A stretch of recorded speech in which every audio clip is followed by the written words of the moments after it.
Tyrone Magnus took YouTube by storm when it came out several years ago. He had a famous phrase on his aspirations to reach 1 million subscribers. Woo! But with that success, inevitably comes haters. And they're hating him for the smallest of things, like, I don't know, having an opinion about movies, TV, and pop culture. You know, the thing that he started his whole career on. No! But I'm doing this video in tribute to the man, Tyrone, and why people like him have encouraged people like me to not be afraid no more and to show our opinions. Welcome, Arisites. That was a lame impression of my man who I'm going to be talking about right now. The guy that does it in one of the best ways on YouTube. The one and only, the man, the myth, the legend, Tyrone Magnus. Now, before I make it sound like I'm some big Tyrone Magnus fanboy or I'm getting paid to be a hype man, I would just say that this YouTube game is very, very tough. I first started probably around the late 2000s. I've had a few on and off channels, and if I'm honest, I've not had the patience to see them through. So this is like almost like a new day of being committed to something that I talk about stuff I really believe in. Because first and foremost, it's tough. That's number one. Number two, rejection. You try putting yourself out there on camera and talking to people and having nasty comments written in this section. It takes a bit of stamina, it takes a bit of guts.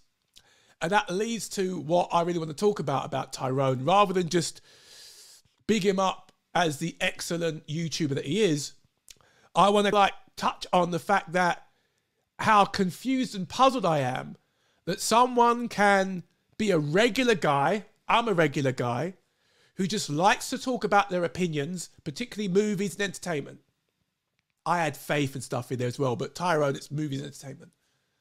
And because he has opinions that sometimes aren't jiving with a large volume of people, they want to label him all sorts of nasty names.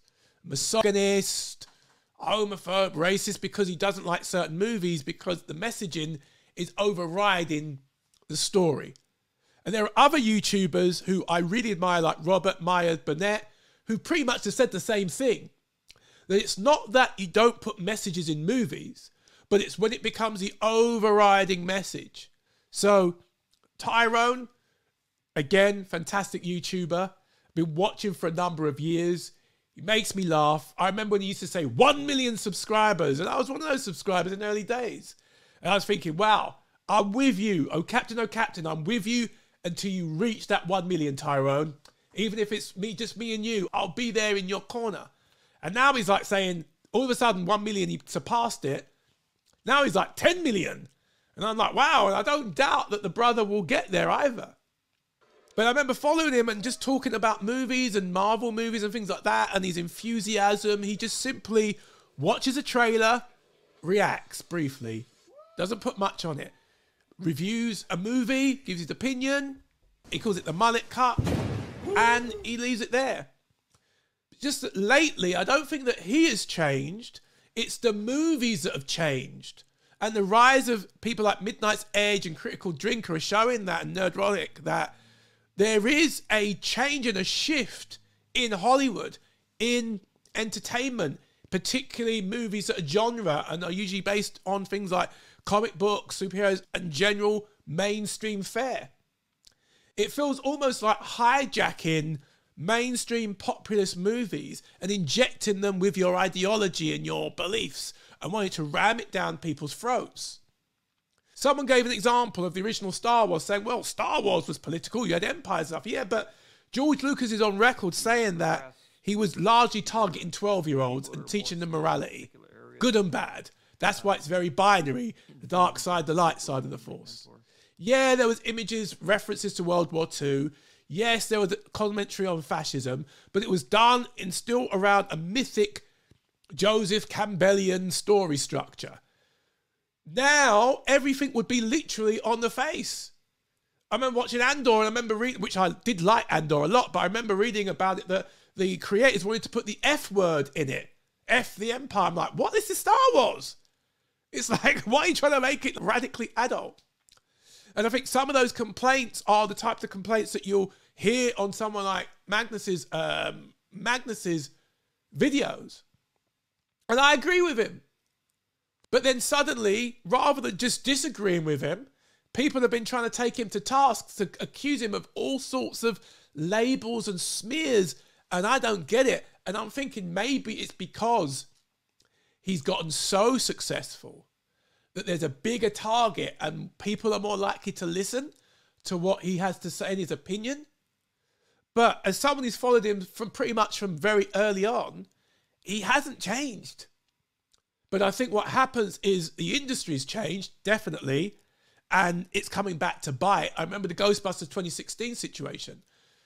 Suddenly, everyone who didn't like that rubbish trailer, the first one that came out, was because they didn't like women. And I was like, I'm married, I love my wife, I love women, no problem with women. I just wanted to see the original Ghostbusters, and I was willing to give this a chance, but it just looked like a train wreck. And I watched it, and it wasn't as awful, but it wasn't good. So many takes that Magnus has had, I've been like, yeah, I agree with that. I just want to be entertained too.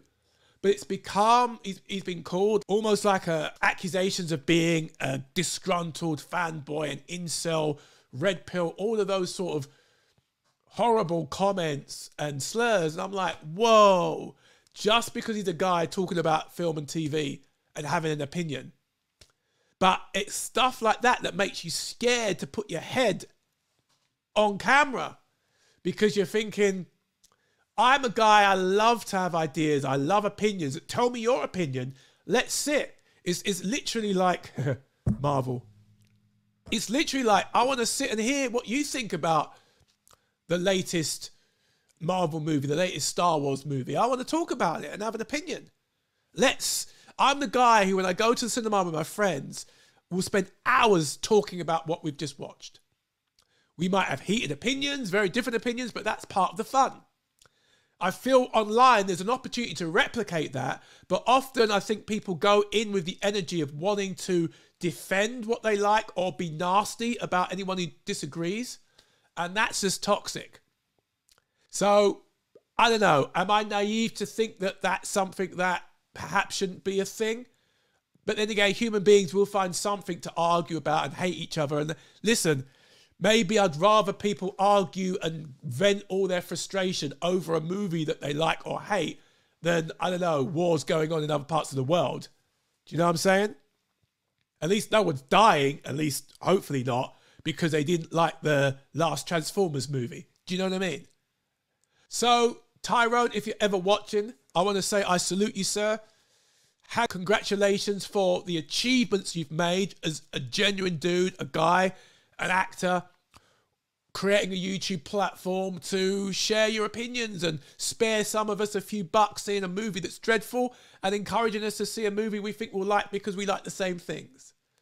But more importantly, thank you for being an example on YouTube of sticking it out, of growing something from itty bitty small into something large, and for being good-natured, fun, and genuinely warm and welcoming in your community.